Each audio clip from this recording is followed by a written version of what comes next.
guys, so today I thought it might be fun for us to have a look at how to make sticker sheets.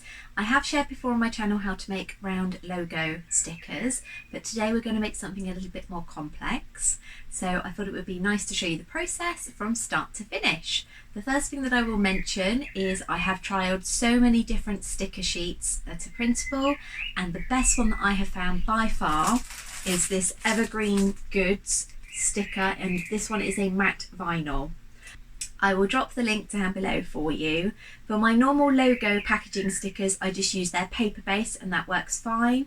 But for something that is going to be more of a keep sticker, so something that you might use on a notebook or on my iPad case, I would prefer to go for a vinyl because it just stands up a bit better to wear and tear, and the colours are a lot more vibrant. So let's jump in.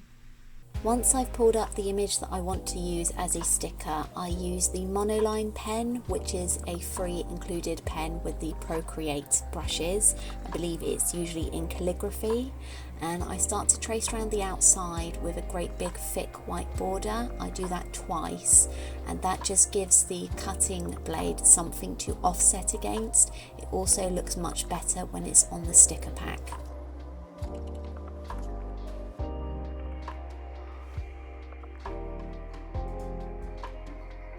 After the offset, it's time to make the actual sticker backing graphic. So I've decided to go with my branding colour in pink, and I decided to go with something that's quite simple.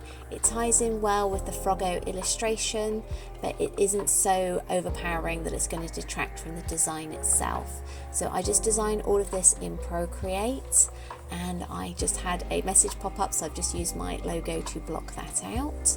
So you can see me here using a variety of different pens, and then I am using the font that I designed myself to give it the name Froggo, and just adding a few more details.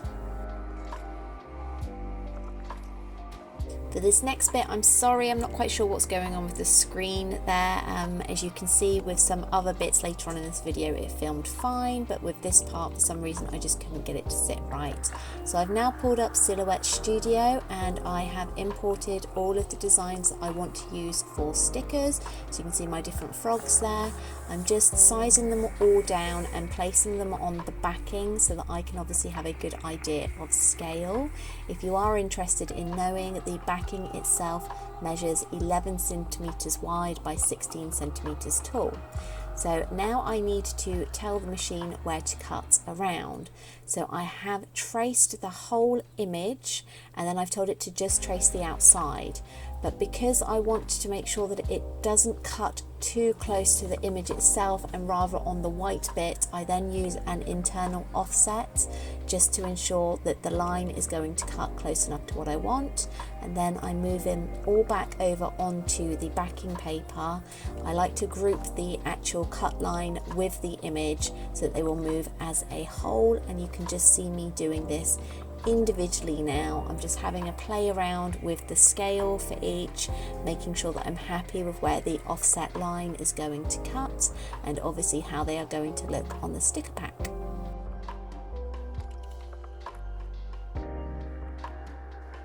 Now that I'm happy everything's traced, I'm just aligning everything up. I've decided that I'd quite like to have 2 of the flowers because there's a lot of wasted space, and at the moment I only have 4 Froggos. So you can see me, I've added the lily pad as well because I think that's quite a cute little extra. And now that's all grouped together, and I'm just having a look how many I can fit on. Now it's time to print, so I'm booting up my Canon printer, getting everything ready and making sure the sliders are the right size for my A4 sticker paper.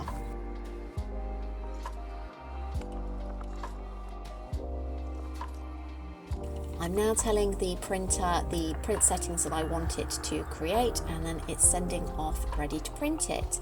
As I mentioned in my last video, it's taken a lot of trial and error to figure out the right print settings for my Canon, so unfortunately it will be a case of just having a play around. For the glossy stickers I usually use photo quality. Now I am loading the printed stickers onto the cutting mat, lining it up with the cut lines for my silhouette cameo, making sure that it's all stuck down nicely so it won't lift during cutting, and then just putting it into the machine, making sure that I line the edge of the mat up there with the blue line you can see on the cutting machine. And for print and cut, I always put my machine lid down. So it's been a lot of trial and error with making sure that I can kiss cut the vinyl, which is when it just scores through enough to release a sticker but doesn't cut the backing. So unfortunately it will be a case of having a play around for yourself. For me it's as little as pressure 4. So now that I've sent it off to the cutting machine, you can see it's all going round there. And I actually made sure that the outline cut through a bit better so that I can release the stickers off of the backing mat, but the backing mat cuts through but not the stickers. So I'm just putting my cutting machine all away now, and now it's time to make sure everything's cut through properly. So I'm just making sure that these all come off fine, and I am absolutely over the moon with how they've turned out. The vinyl has printed really well. You can see the kiss cut there has worked. It's a nice clean cut and it hasn't cut through the backing, and everything just looks so adorable. Just look at my little wizard Froggo there. I'm really happy with how my little Froggo sticker pack has turned out. As you can see, they are pretty adorable. So as this is a personal use pack and the stickers are obviously quite large, if it was something that in the future I would go into selling, then I would definitely adjust the size and obviously add a few more on. I haven't completely ruled out the idea of having these little guys as a die cut sticker, so that would mean that it's just a larger sticker and it's just a single, and perhaps you could buy each of them.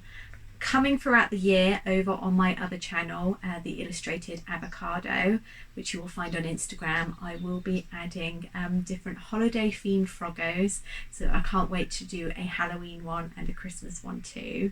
If you've got any other ideas, then definitely send me a message over there so that I can get cracking. I hope you've enjoyed having a look at how I've made the stickers. If you do have any questions, just pop a comment down below. I'm always happy to answer them. And I just want to say thank you for joining me today, and I look forward to seeing you next time. Bye!